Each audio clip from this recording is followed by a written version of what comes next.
All right, talking about lawmakers now. Can one man save the city of Los Angeles? And if so, is that man Assemblyman Paul Roggin? He was elected to the city council last night. Now, the former head of the Burbank Board of Education beat Christine Essel by 14% in the 2nd District. Essel outspent him 2-1 in the campaign. In this case, obviously, the people spoke and not the money. The people want something to change. Jack, you were a member of the city council. Can this man stand out? Can he be the difference? You know what, I apologize, but I think all those bumper stickers I just heard from you are ridiculous. One person can't change the government. And, one person didn't stand for the people and the other didn't stand for the special interest. Look, $1 million was spent here. 20,000 people voted. That's $50 a vote. The real shame with how we govern ourselves in L.A. is we have these elections at these obscure, impenetrable times.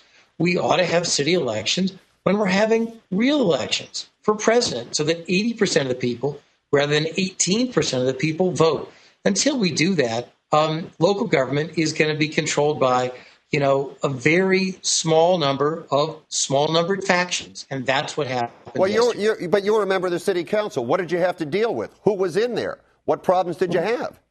Well, look, the problems I had to deal with in the city council were you had a number of people who couldn't have gotten jobs selling shoes at, a discount mall. Paul Roggin and Chris Essel were actually the exceptions to this rule. They were both two smart people who actually could do very well for themselves in the private sector. But they are the exception. You don't get two people with impressive professional backgrounds as they had typically running for these jobs. And I'll let Celeste fill in the gaps. Go ahead, Celeste.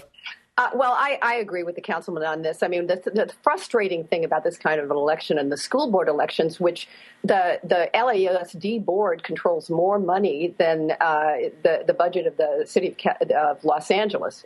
Think about that for a minute.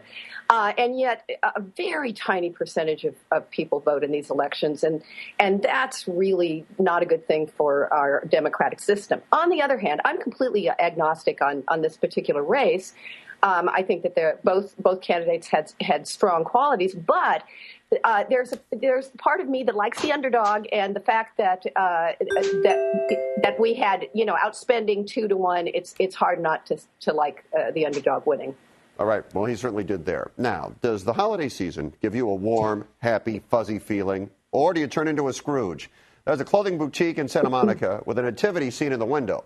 The Virgin Mary is in a short white dress. Some religious groups think the Virgin Mary is a little too sexy there.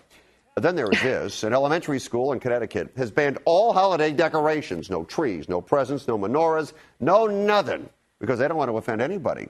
Is this carrying politically correct a bit too far, Celeste?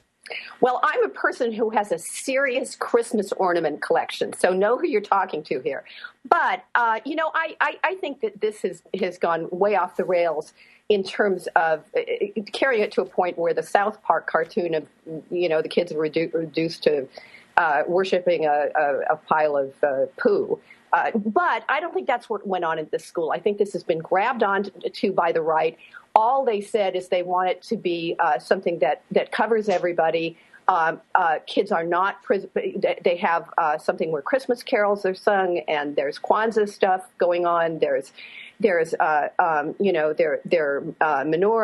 They're having everything. They're just not wanting to do anything that excludes a group of kids. And that's right. It's been fastened onto by the right, and this is a complete red herring. And, my Christmas ornament collection, and I stand by that.